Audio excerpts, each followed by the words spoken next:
Court's questions. General Stewart, you focus on the right to abortion, but our jurisprudence seems to focus on, in Casey, autonomy, in Roe, privacy. Does it make a difference that we focus on privacy or autonomy, or more specifically on abortion?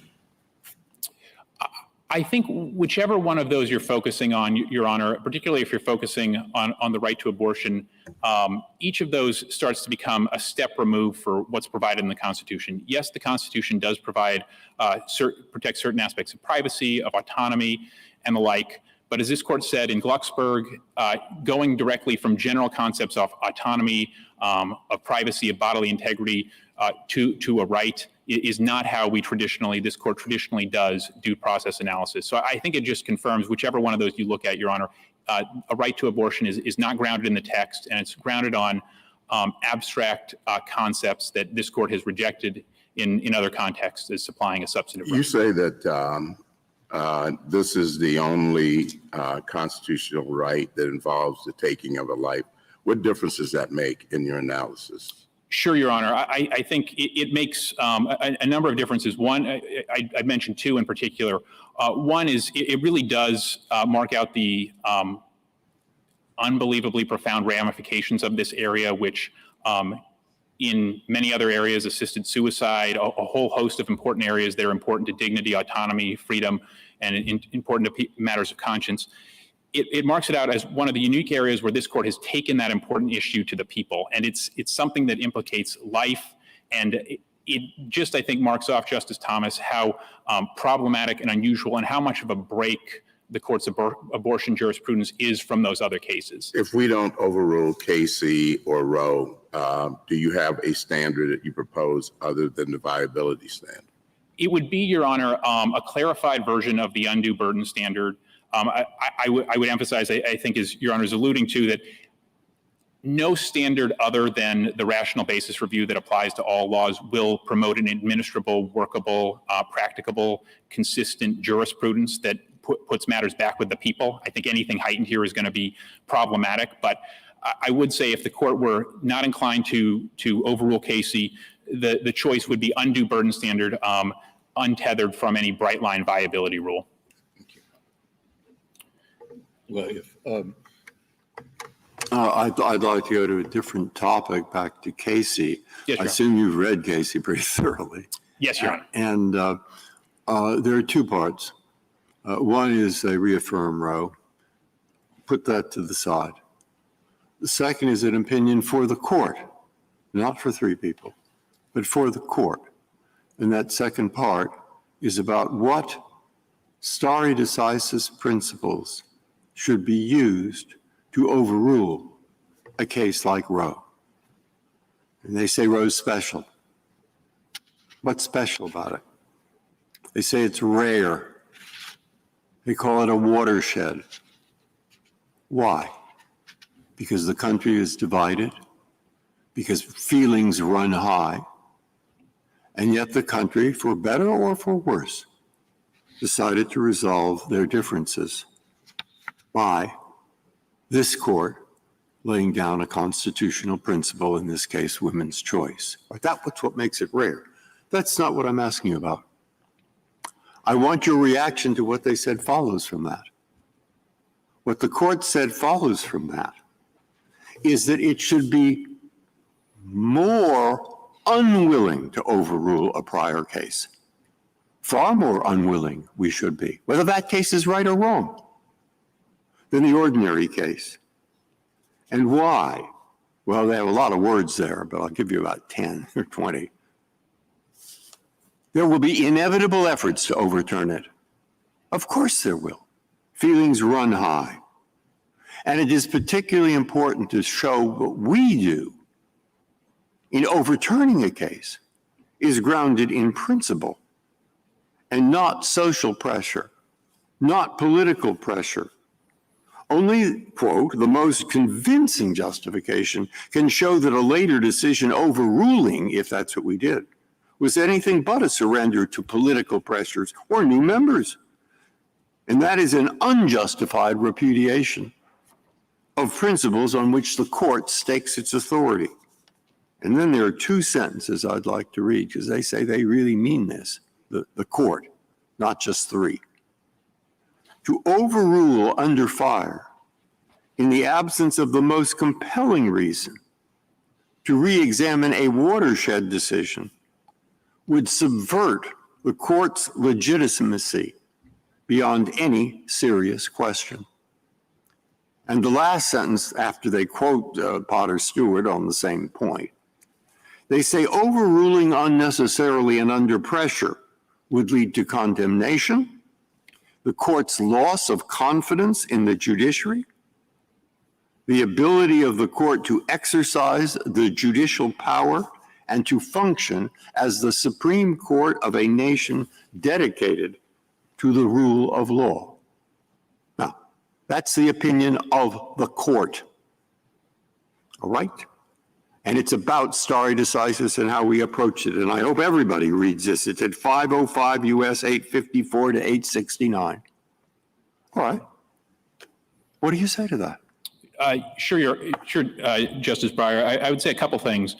I would say we have very closely gone through the factors that the Casey court itself went through in stare decisis. More than half of our brief is devoted to stare decisis. We now have 30 years in the wake of Casey to see what Casey has done and what it hasn't done.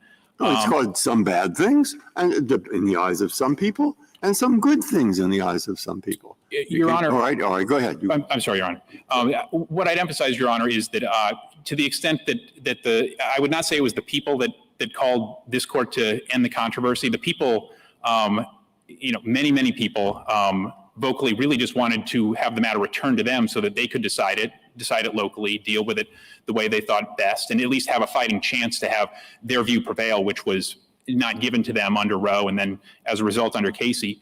And I'd also emphasize, Your Honor, that on stare decisis, just as I said, the last 30 years, workability, developments in the law, factual developments that states can't account for, the workability, the undue burden standard alone, many problems. On all the metrics that Casey was describing, or the vast bulk of them, Casey fails. And I'd also emphasize this as well, Justice Breyer, that Casey was not a great example of simply letting precedent stand. It recast Roe's reasoning. It overruled two of the court's most important abortion decisions. It jettisoned the trimester framework of Roe itself and adopted a new standard unknown to other parts of the law. Those are not the hallmarks of precedent, and they failed under this court's stare decisis. Okay, can I take it that your answer is, yes, you accept the way, the special rule, the rule for the rare watershed, the stare decisis principles for deciding whether to overturn such a case as Roe. You accept that, and you think it's met. I would say yes, in part, Justice Breyer. And here's what I'd emphasize is that I do think, particularly when Casey looked outward and looked to what it saw as pressure, there were pressure on all sides. As Your Honor noted, this is a hot, difficult issue for everyone. That's why it belongs to the people. And I think the conclusion the court drew from that it couldn't provide a good enough example, that it would look unprincipled, those conclusions were, with respect, Justice Breyer, mistaken. And the last 30 years has not seen any calming of that. It's been very different than some of the court's other controversial decisions that have seen much more calm. What hasn't been at issue in the last 30 years is the line that Casey drew of viability. There has been some difference of opinion with respect to undue burden, but the right of a woman to choose, the right to control her own body, has been clearly set for since Casey and never challenged. You want us to reject that line of viability and adopt something different. 15 justices over 50 years have, or I should say 30 since Casey, have reaffirmed that basic viability line. 4 have said no, 2 of them members of this court, but 15 justices have said yes, of varying political backgrounds. Now, the sponsors of this bill, the House bill in Mississippi, said we're doing it because we have new justices. The newest ban that Mississippi has put in place, the 6-week ban, the Senate sponsor said, we're doing it because we have new justices on the Supreme Court. Will this institution survive the stench that this creates in the public perception that the Constitution and its reading are just political acts? I don't see how it is possible. It's what Casey talked about when it talked about watershed decisions. Some of them, Brown versus Board of Education, it mentioned, and this one, have such an entrenched set of expectations in our society that this is what the court decided, this is what we will follow, that we won't be able to survive if people believe that everything, including New York versus Sullivan, I could name any other set of rights, including the Second Amendment, by the way. There are many political people who believe the court erred in seeing this as a personal right as opposed to a militia right. If people actually believe that it's all political, how will we survive? How will the court survive?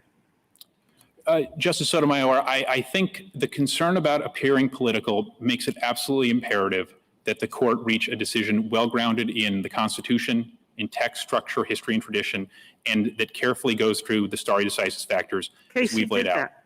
No, it didn't, Your Honor, Casey went through every one of them. You think it did it wrong. That's your belief. But Casey did that. Well, And you haven't added Your Honor. much to the discussion in your papers as to the errors that Casey made, other than I disagree with them, Casey. Justice Sotomayor, maybe I can highlight 2. Casey gave 1 paragraph to the workability of Roe. It then adopted the undue burden standard, which is perhaps the most unworkable standard in American law. It gave about 3 paragraphs, if memory serves, to reliance, which doesn't account for the last 30 years and the changes that have occurred since Casey.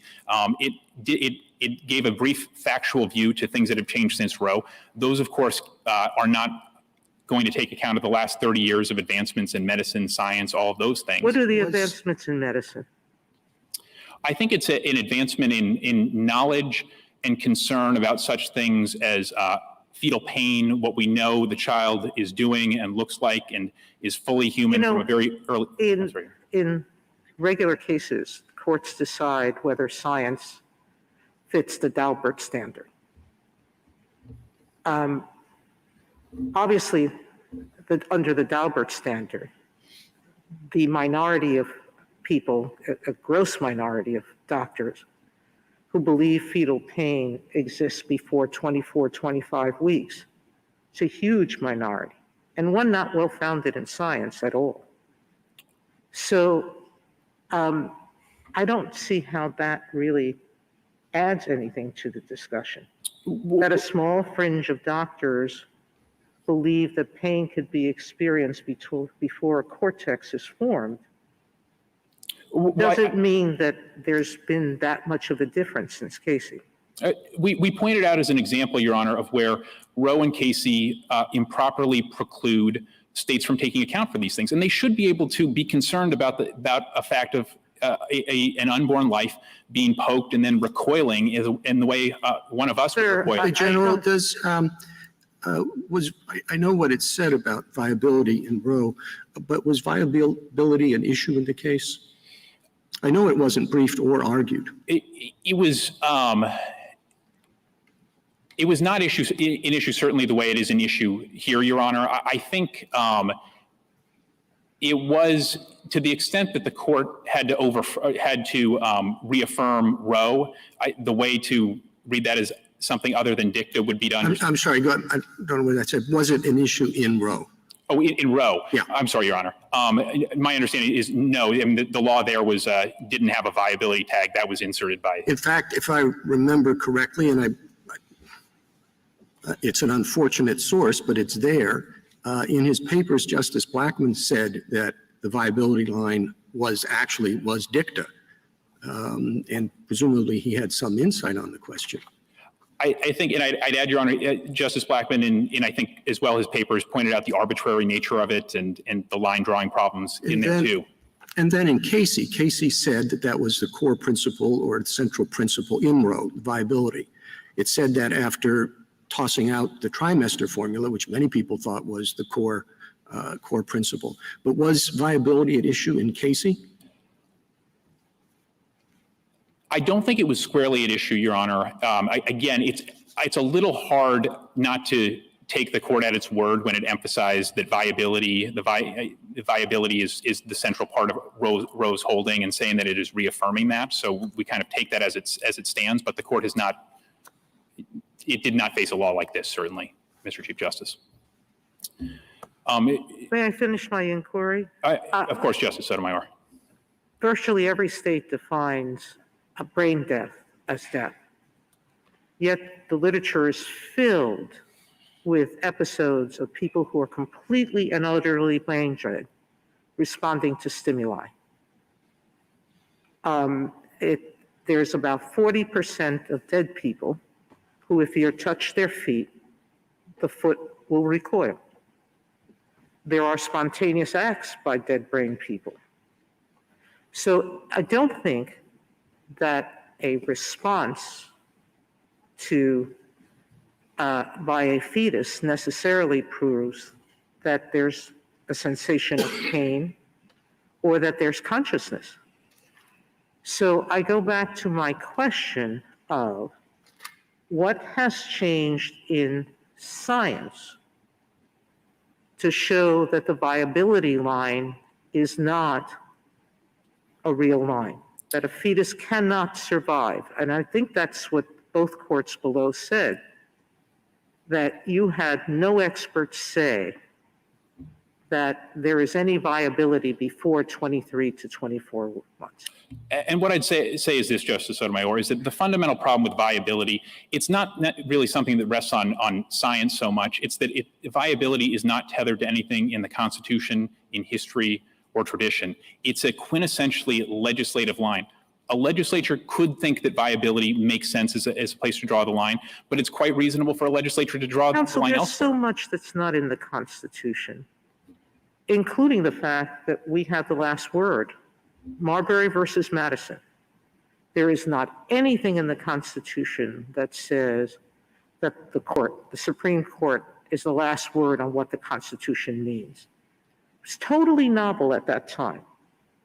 And yet, what the court did was reason from the structure of the Constitution that that's what was intended. And here in Casey and in Roe, the court said there is inherent in our structure that there are certain personal decisions that belong to individuals and the states can't intrude on them.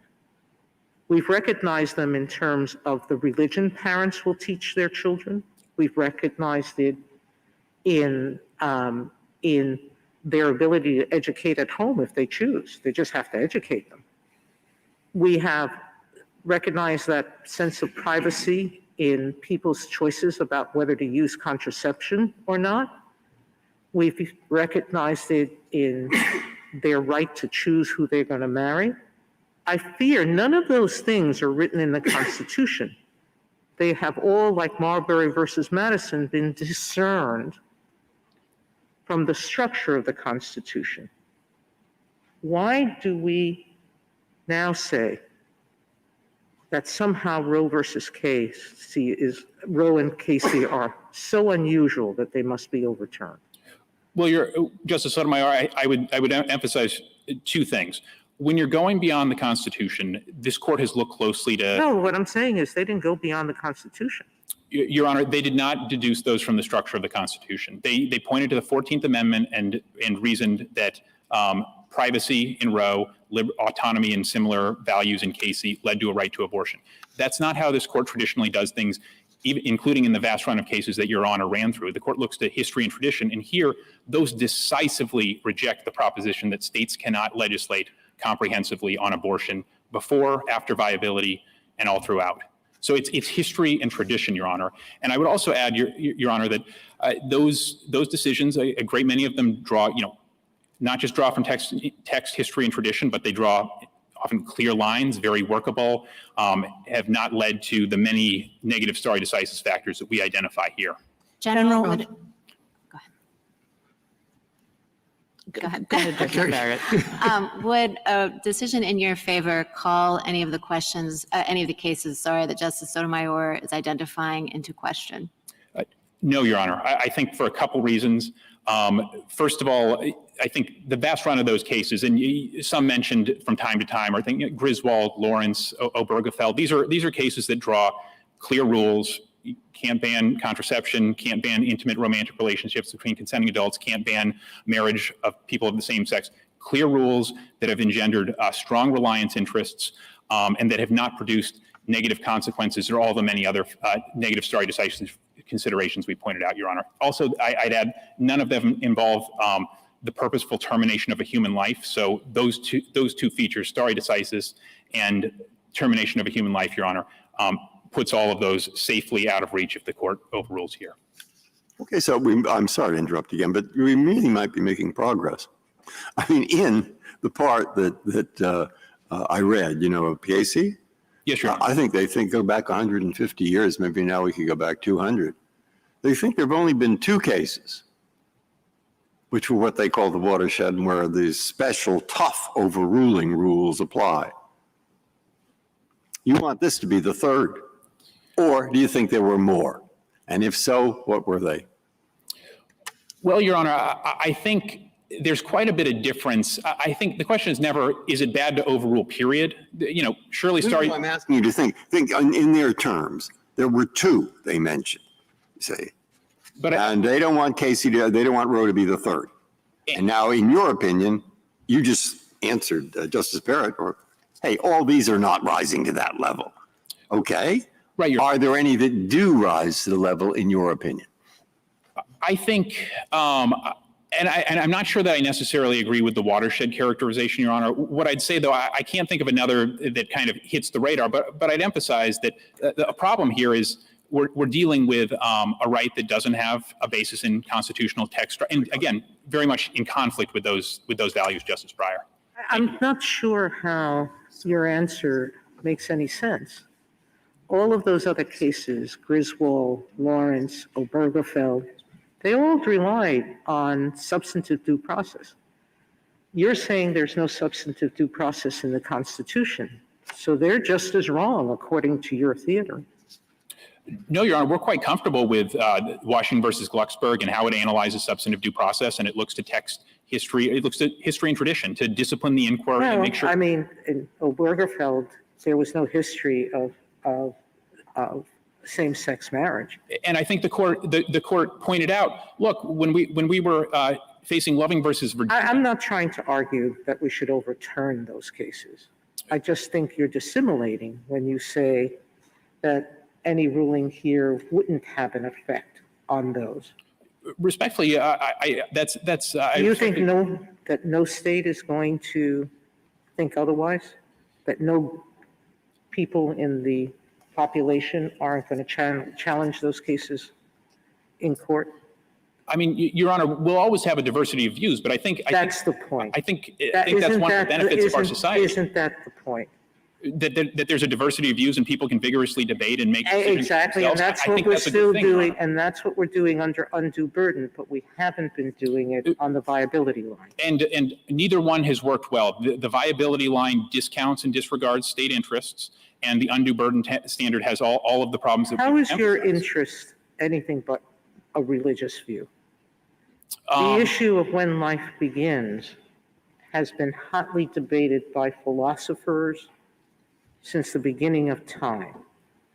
It's still debated in religions. So when you say this is the only right that takes away from the state the ability to protect a life, that's a religious view, isn't it? Because it Respectfully, assumes that a fetus is life at when? You're not drawing when do you suggest we begin that life? Your Honor, aside I'm from, putting it aside from religion. I'll try to, I think there might be more than one question, and I'll do my very best, Justice Sotomayor.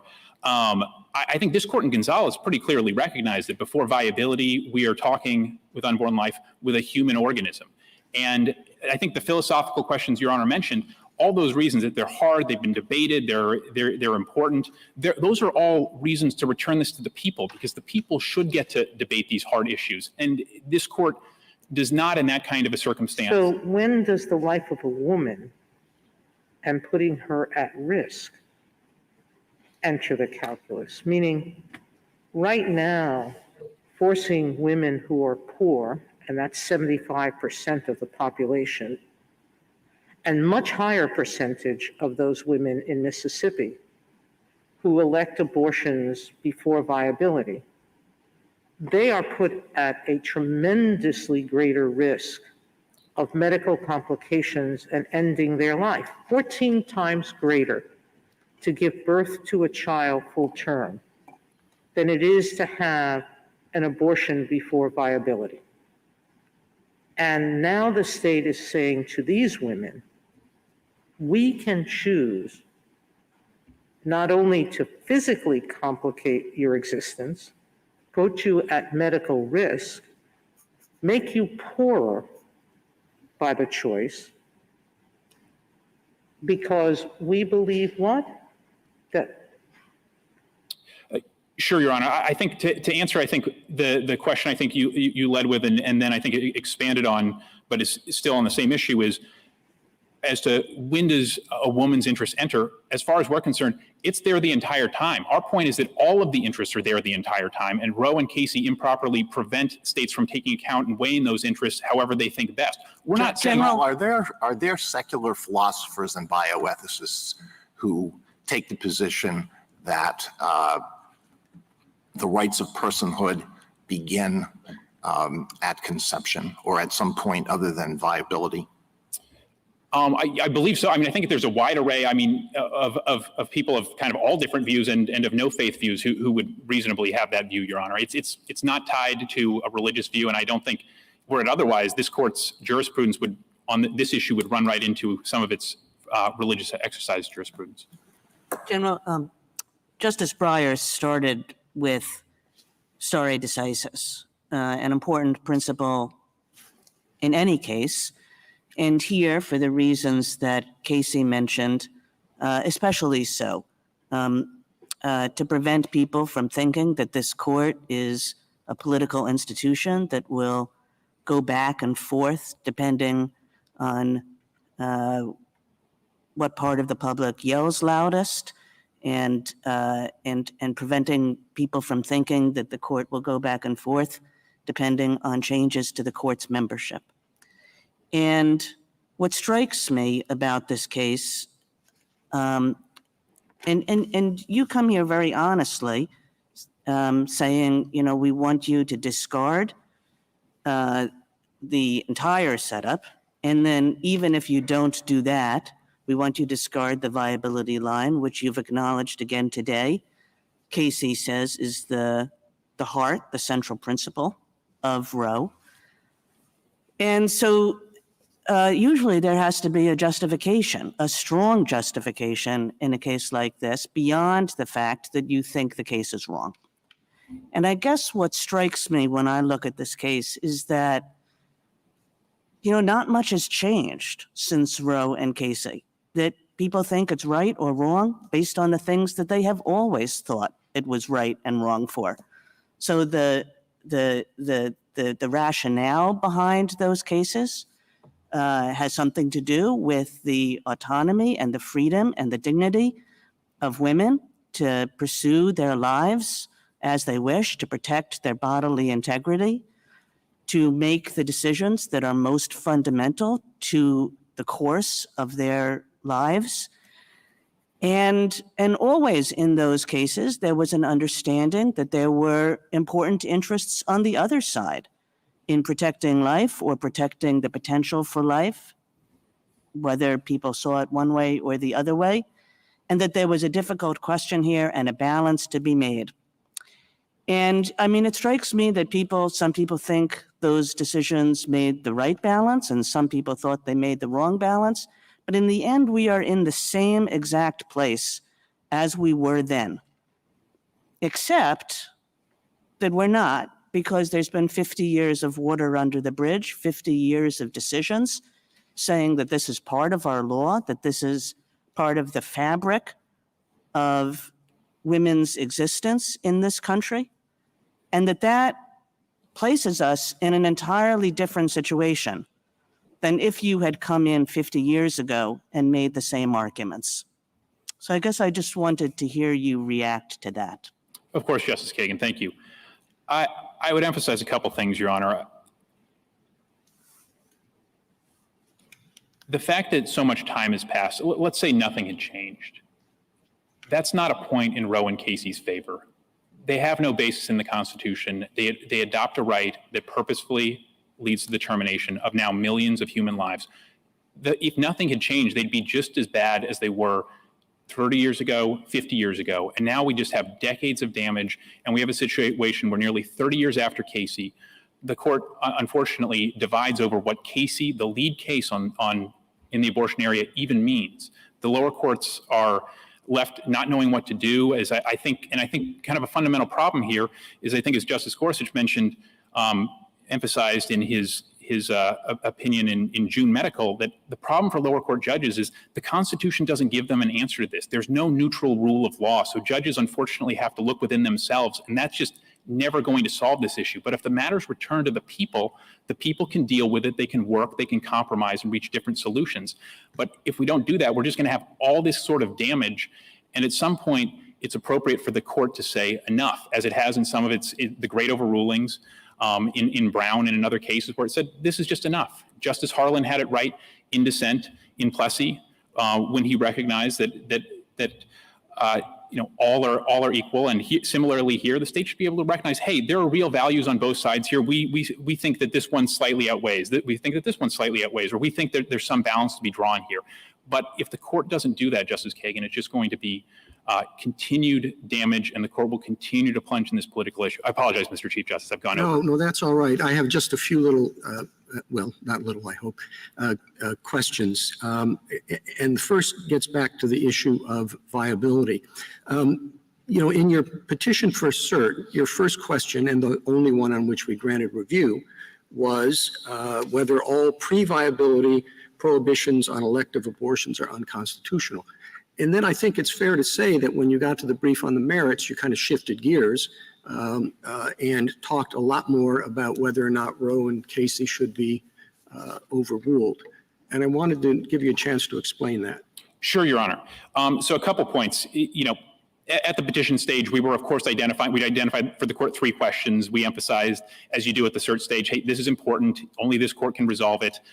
We emphasized, I believe it was 5 times, that the court was at the least going to need to reconsider, revisit, or reevaluate its precedents. And we asked the court to at least get rid of a viability line or any suggestion of a viability line. So we added, however, and we had to take account of the reality that this argument has not fared well in the lower courts. It's lost in every court of appeals. So, we raised the issue in addition, but once the court granted only the first question, we presented every argument as we, signaled we would present the full-blown constitutional merits argument with that fundamental question. So I'd emphasize that, Your Honor. It was kind of the shift you go from cert stage to merit stage. The court granted one question. That question fairly includes what is the correct standard? Well, it fairly includes the broader arguments you raised. I'm not suggesting that. But on the other hand, it presumably included the viability question as well, because that's what you talked about in that one sentence. And we've addressed that as well, Your Honor. What I'd emphasize here is that The merits arguments of, the validity of Roe and Casey as an original matter, is there a viability rule based in the Constitution? Those are not that complicated or lengthy. The harder questions are, should the court overrule and take that momentous step? And that's why we devote a lot of space to that very important issue. We respect stare decisis and have walked through all those points, but again, focusing on the question presented and presenting our best arguments for that, that's what we've done, Mr. Chief Justice. On stare decisis, I think the first issue you look at is whether or not the decision at issue was wrongly decided. I've actually never quite understood how you evaluate that. Is it wrongly decided based on the legal principles and doctrine when it was decided, or in retrospect? Because Roe, there are a lot of cases around the time of Roe, not of that magnitude, but the same type of analysis that went through exactly the sorts of things we today would say were erroneous. But do we look at it from today's? If we look at it from today's perspective, it's going to be a long list of cases that we're going to say were wrongly decided. Well, I'd say, Mr. Chief Justice, that you can look both. Was it wrong at the time? Has it been unmasked as wrong by new understandings, new knowledge, and any developments?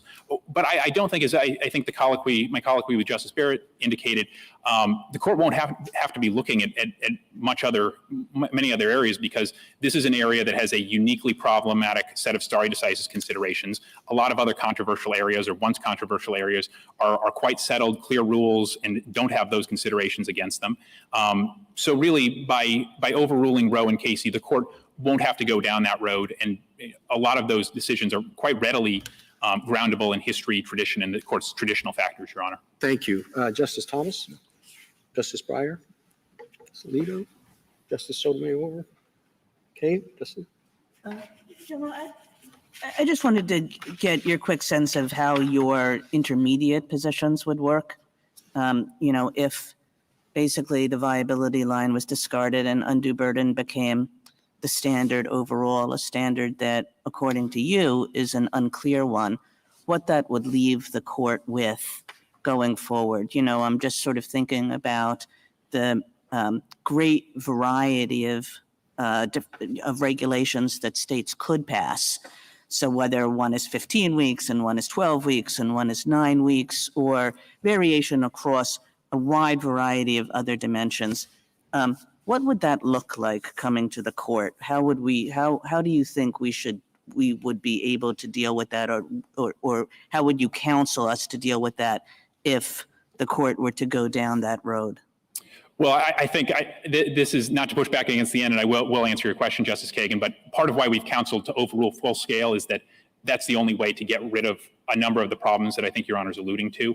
And that's that when you have the undue burden standard, it's a very hard standard to apply. It's not objective. The court looks to the record in each case and what's going on. The court in Casey itself said, under this record, this is not an undue burden. You couldn't say necessarily for certain that a certain number of weeks one place would be an undue burden, but would be okay another place. But again, that is the world we have under Casey. So if the court upholds this law under the undue burden standard, it would be carrying forward those features, which and I hope I've answered your question, but I think that's one of the very strong reasons to just go all the way and overrule Roe and Casey, Your Honor. Anyway. Justice Gorsuch? Justice Kavanaugh? I want to be clear about what you're arguing and not arguing. Yes. And to be clear, you're not arguing that the court somehow has the authority to itself prohibit abortion, or that this court has the authority to order the states to prohibit abortion, as I understand it, correct? Correct, Your Honor. And as I understand it, you're arguing that the Constitution's silent and therefore neutral on the question of abortion. In other words, that the Constitution's neither pro-life nor pro-choice on the question of abortion, but leaves the issue for the people of the states or perhaps Congress to resolve in the democratic process. Is that accurate? Right. We're saying it's left to the people, Your Honor.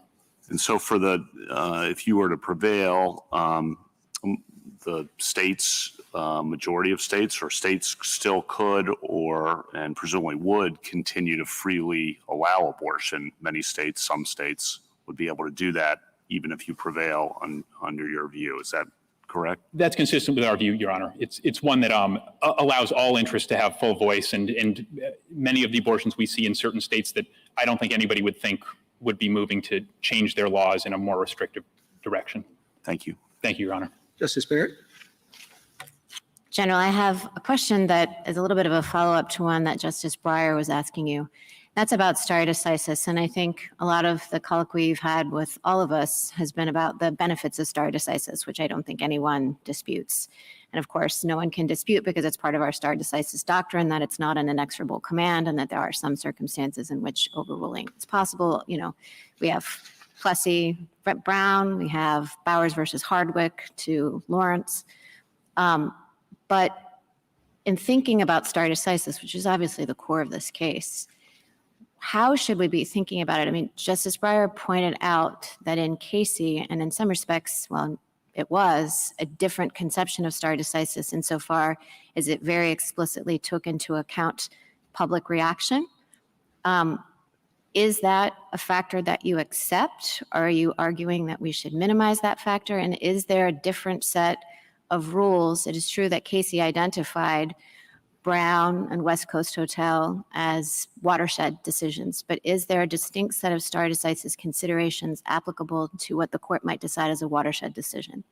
I don't think there should be a distinct set of considerations there, Your Honor. I think what I emphasize,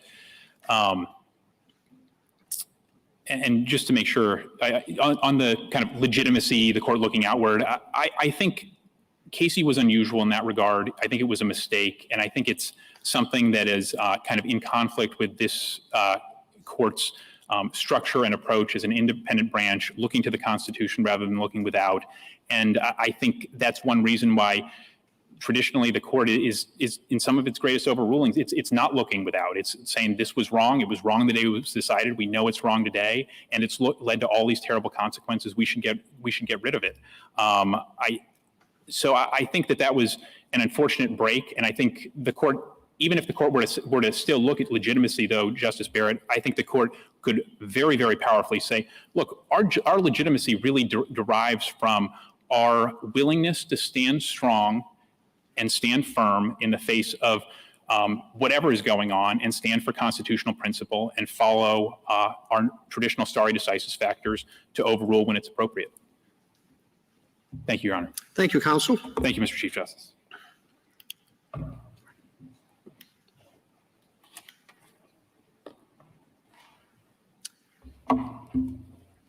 Ms. Rickleman? Mr. Chief Justice, and may it please the court, Mississippi's ban on abortion 2 months before viability is flatly unconstitutional under decades of precedent. Mississippi asks the court to dismantle this precedent and allow states to force women to remain pregnant and give birth against their will. The court should refuse to do so for at least 3 reasons. First, stare decisis presents an especially high bar here.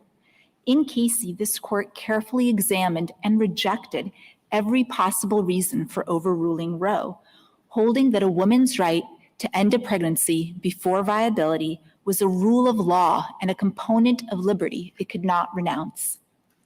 The question then is not whether Roe should be overturned, but whether Casey was egregiously wrong to adhere to Roe's central holding. Second, Casey and Roe were correct.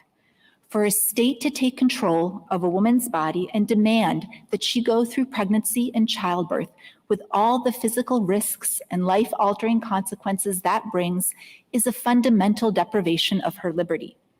Preserving a woman's right to make this decision until viability protects her liberty while logically balancing the other interests at stake.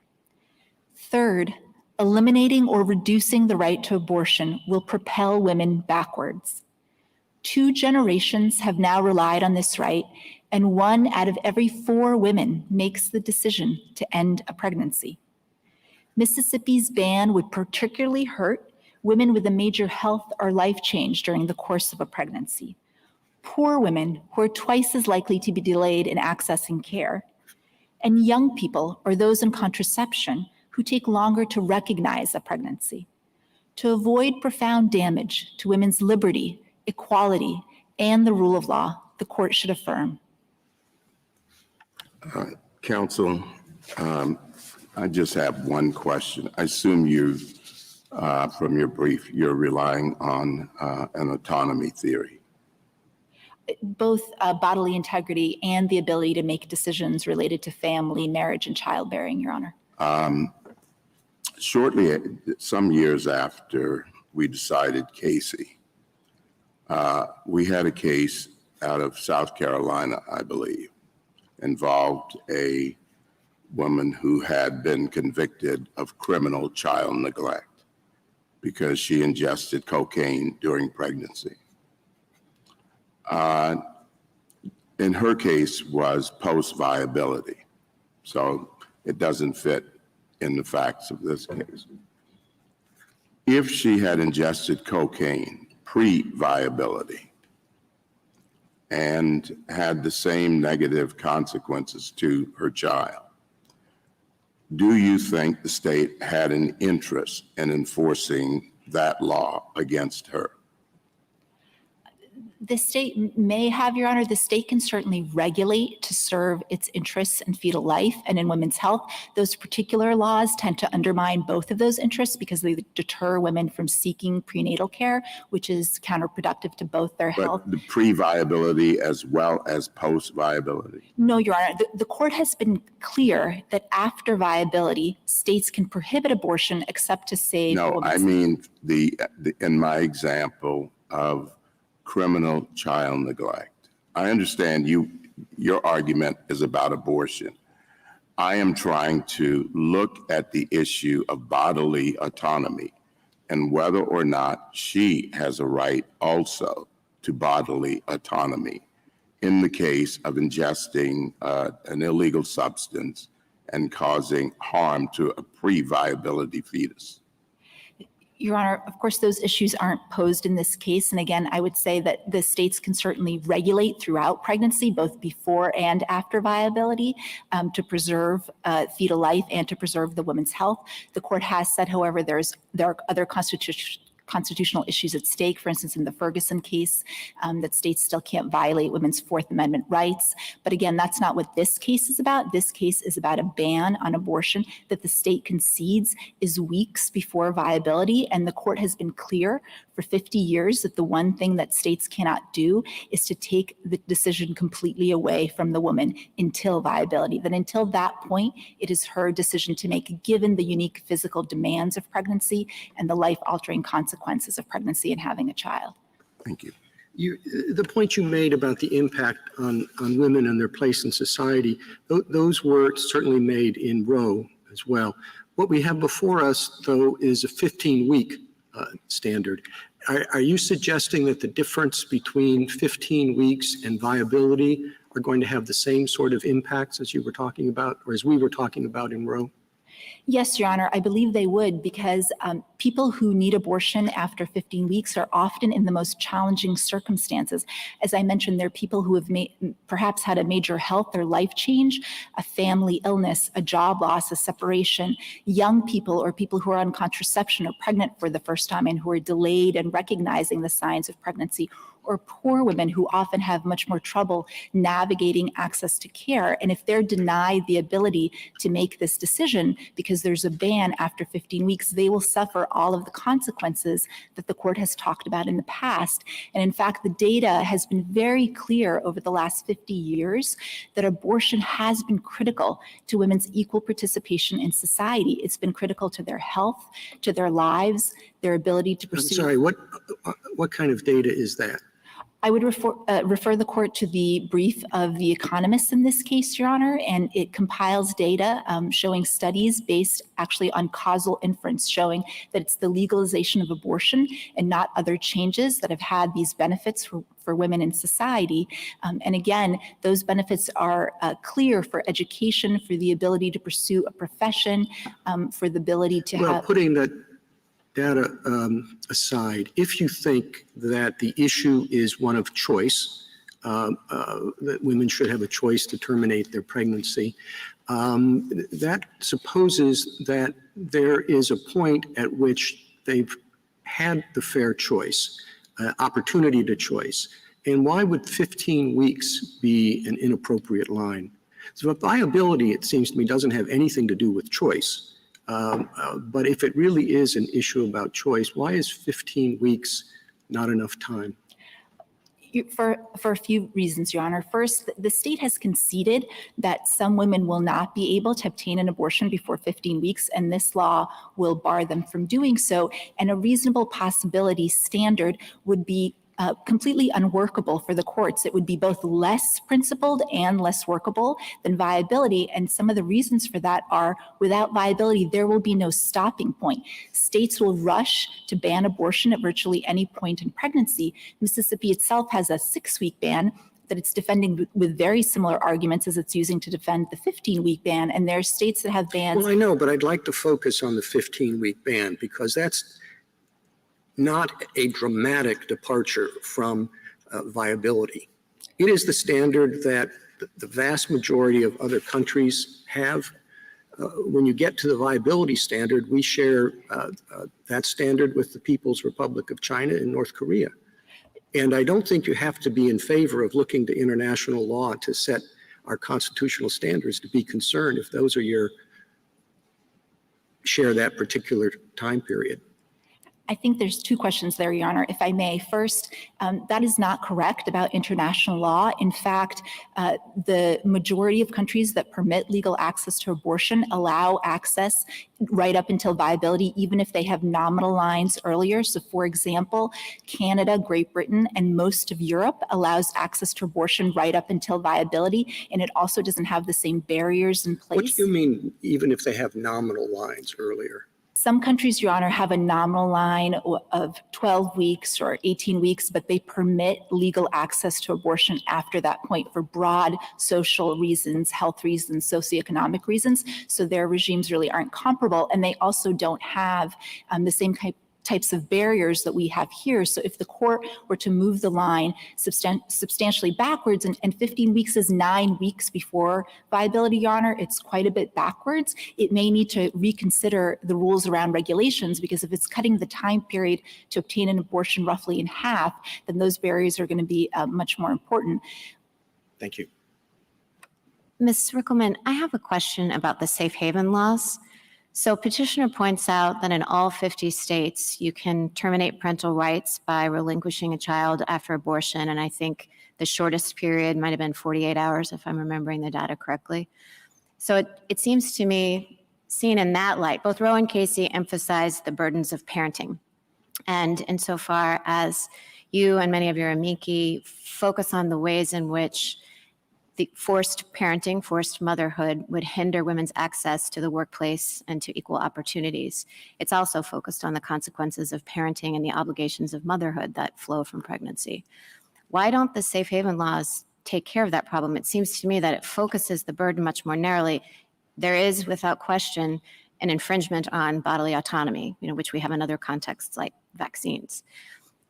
However, it doesn't seem to me to follow that pregnancy and then parenthood are all part of the same burden. And so it seems to me that the choice more focused would be between, say, the ability to get an abortion at 23 weeks or the state requiring the woman to go 15, 16 weeks more and then terminate parental rights at the conclusion. Why didn't you address the safe haven laws, and why don't they matter?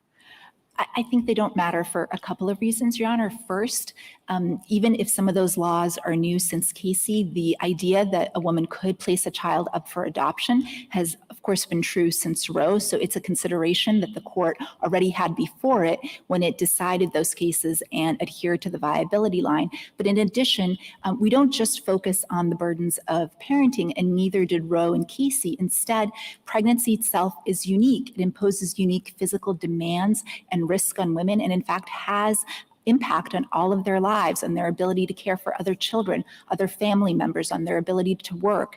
And in particular, in Mississippi, those risks are alarmingly high. It's 75 times more dangerous to give birth in Mississippi than it is to have a pre-viability abortion. And those risks are disproportionately threatening the lives of women of color. So are you saying, I mean, actually, as I read Roe and Casey, they don't talk very much about adoption. It's a passing reference that means out of the obligations of parenthood. But as I hear this answer, then are you saying that the right, as you conceive of it, is grounded primarily in the bearing of the child, in the carrying of pregnancy, and not so much looking forward into the consequences on professional opportunities and work life and economic burdens. No, Your Honor, I believe it's both, and that is exactly how Casey talked about it. It talked about the two strands of cases that supported the right. One was the strand of cases supporting bodily integrity, and it cited to cases like Cruzan and Riggins versus Nevada. And the second was the strand of cases supporting decisional autonomy, and specifically decisions related to childbearing, marriage, and procreation decisions like Griswold, Loving. And so it's really both strands that we're relying on here. May I ask you a question about stare decisis, counsel? Your colleagues on the other side have emphasized that Casey rejected Roe's trimester framework and replaced it with an undue burden standard. They argue that the undue burden standard was not well known to the law before that. And then they argue that the undue burden standard has evolved over time, too, in ways that the court has found difficult to agree upon. In Hellerstedt, for example, they point out in their briefs that the court seemed to suggest that a court should consider both the benefits and the burdens associated with the proposed restriction.